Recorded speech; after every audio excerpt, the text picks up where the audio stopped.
Thanks for coming back to our channel. I'm so glad you could join me today for a talk that will really make you think.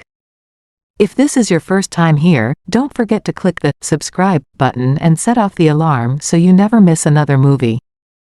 Unmasking the Narcissist, The Dangerous Revenge on Empaths, is the title of today's talk, which is both scary and very complicated. These kinds of relationships can be very harmful, and knowing about them can help us handle tough relationships better. Let's get started. Narcissists and empaths are not the same person. The narcissist is someone who only cares about themselves, is manipulative, and doesn't really understand other people. The empath, on the other hand, is someone who is truly caring, sensitive, and in tune with how other people feel.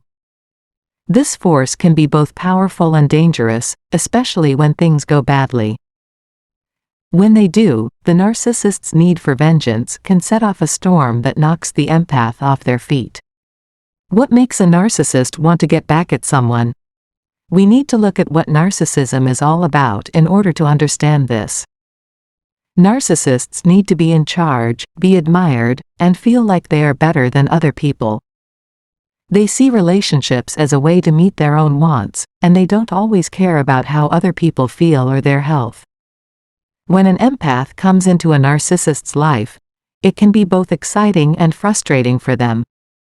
When an empath shows a lot of kindness and understanding, it can be very appealing to a narcissist, who needs the attention and approval that an empath gives them naturally. However, this relationship is also very tense. Because they are naturally sensitive, empaths can see through a narcissist's mask and often sense the fear and emotional turmoil that the narcissist is trying so hard to hide. This can make the narcissist feel exposed, weak, and scared, all of which are feelings they do everything to avoid. The narcissist may feel deeply betrayed when the empath starts to pull away, set limits, or question the narcissist's behavior. There is almost no way for a narcissist to handle the thought that someone could see through their carefully built persona and reject them. It breaks their sense of being better than others and in charge, making them angry, ashamed, and driven to get even. This is where the need for vengeance comes in. The narcissist doesn't just want to hurt the empath, they want to take away the things that make the empath unique. It's not just about striking the empath for what they see as betrayal. It's also about showing that the narcissist is in charge again. This kind of payback can look like anything the narcissist can think of. Some narcissists might use psychological warfare against empaths by gaslighting, manipulating, and lying to make them lose touch with reality. They might lie, change the facts, and plant doubt in the empath's mind, which would make them question what they think and feel. This kind of influence can be very bad for the empath because it makes them doubt themselves and feel less valuable. Others might take a more direct approach, using smear campaigns to turn others against the empath. They might spread lies, rumors, and half-truths, painting the empath as the villain and themselves as the victim.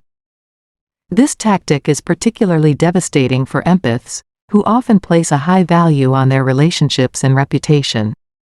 The narcissist knows this and uses it to their advantage, isolating the empath from their support network and leaving them feeling alone and helpless. In some cases, a narcissist's revenge can take a more insidious form, one that preys on the empath's compassion and desire to help. The narcissist might feign vulnerability, playing the victim to elicit sympathy and draw the empath back into the toxic dynamic.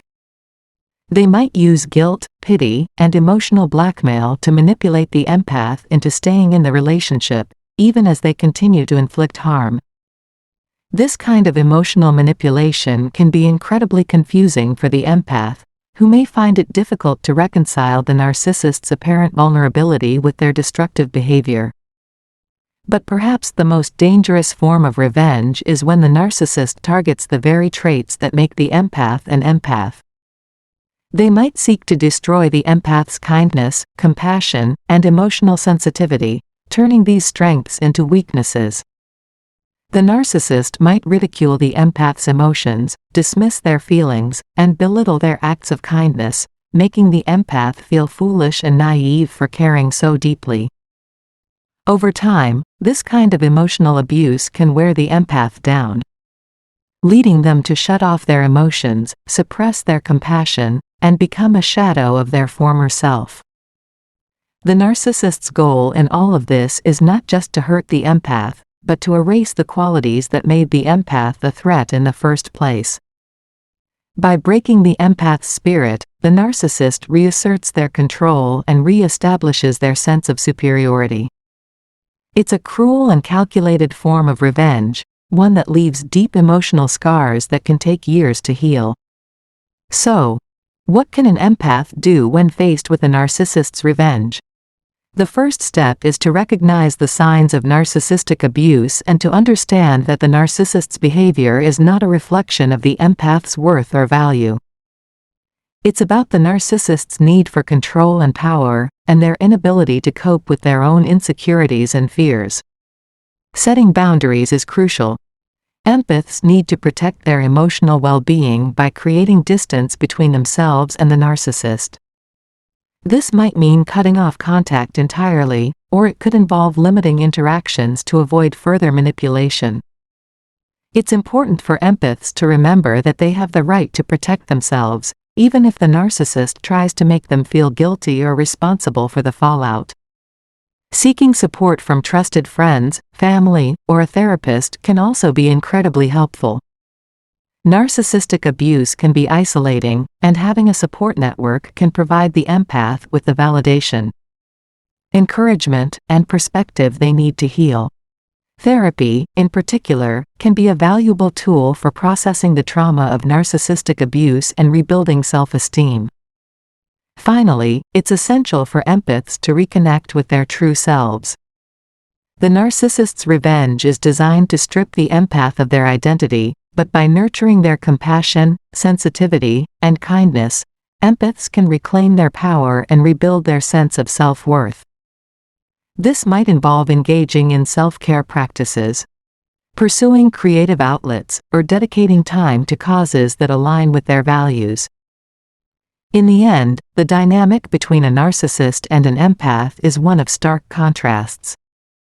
The narcissist seeks power and control, while the empath values connection and compassion. When these two forces collide, the result can be devastating, especially when the narcissist turns to revenge. But by understanding the dynamics at play and taking steps to protect themselves, empaths can navigate this difficult terrain and emerge stronger, wiser, and more resilient. Thank you so much for watching today's video and for sticking with me through this challenging and emotional topic. If you found this video helpful or insightful, please give it a thumbs up, and don't forget to subscribe to the channel for more content like this. Your support means the world to me, and I can't wait to explore more topics with you in the future. Take care, everyone. Greetings, dear viewers. Welcome aboard as we embark on this journey through our channel. We extend our warmest gratitude for joining us for this captivating presentation. Thank you for choosing to accompany us on this cinematic voyage. Our channel is dedicated to unraveling the enigma of narcissistic behavior, shedding light on its intricacies. Today, we delve into the intriguing query: why do narcissists struggle to relinquish memories of you and encounter difficulty in securing a genuine replacement in their lives? Every narcissist confronts the stark reality of losing someone profoundly significant at some juncture. The absence of this individual leaves an indelible mark, a void that seems insurmountable. They are not merely fleeting figures in the narcissist's existence, they represent an irreplaceable anchor. The loss of this individual shatters their world, igniting a fervent desire to reclaim what has slipped from their grasp. This individual transcends the role of a mere acquaintance. They serve as the primary pillar of the narcissist's psychological support. Their unique ability to comprehend and navigate the tumultuous depths of the narcissist's inner psyche is unparalleled. In this juncture, The narcissist often comes to the realization, perhaps prematurely, that finding another to fill the void left by this individual may prove to be an insurmountable task. Yet, is this realization grounded in verity, or is it merely a fabrication of the narcissist's mind? Did they genuinely perceive you as their counterpart, the solitary individual capable of fulfilling their every need and desire? Imagine that you knew how narcissists pick a partner. You might want to think again about being the main player in this story. A narcissist looks for certain traits in a partner or significant other. In this video, I talk about those traits. When this partner who seems perfect realizes how valuable they really are and bravely leaves the narcissist's harmful grip, or when the narcissist lets them go to find someone they think is a better, things get interesting.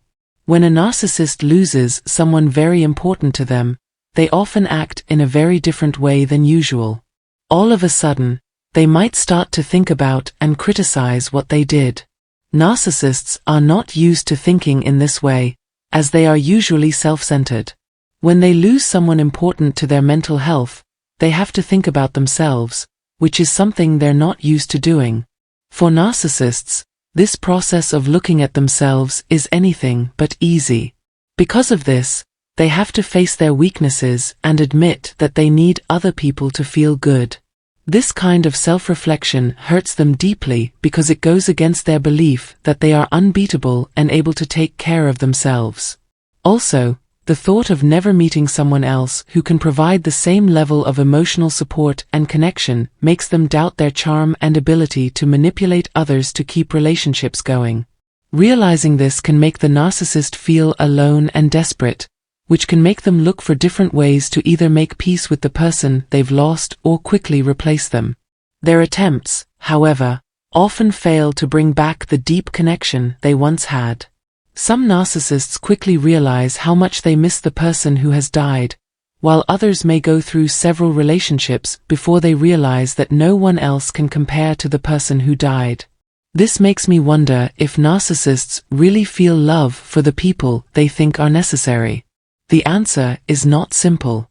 When narcissists think about love, they don't think about it in the usual way. Their minds work differently. Their search is based on a real need for something they think is important for their health. For narcissistic people, narcissistic supply includes a wide range of wants, from physical things like sex and attractiveness to material things like money and social connections, and even intangible things like knowledge and access to certain social circles. But out of all these wants, the need for pity is the strongest. No matter if they deserve it or not, they have a strong desire for love and attention. No narcissist would deny that they can identify people who can meet this need, but the level of need changes a lot between them. Narcissists often say that their own flaws make them their worst enemies, which makes it hard for them to keep relationships going. Many times, they hurt the relationships that give them the love and care they need so badly, pushing away people who really care about them. Narcissists also interact with others in a unique way, hoping to find the beauty and joy in life through the people they are with. People who are bright, happy, and empathetic are especially attractive to them. In an ideal world, narcissists would want to be these things, spreading love and happiness. But since they know that changing in that way isn't possible, they settle for the next best thing, joining forces with these caring people. But there are a lot of problems with this method. Narcissists get bored easily and are always looking for new things to do, even if it means putting relationships at risk. Narcissists see relationships only as a way to get what they want, which is at the heart of the problem. They choose people to be in their lives based only on the traits or resources they offer, like social status, mental support, or other ways to satisfy their narcissistic needs.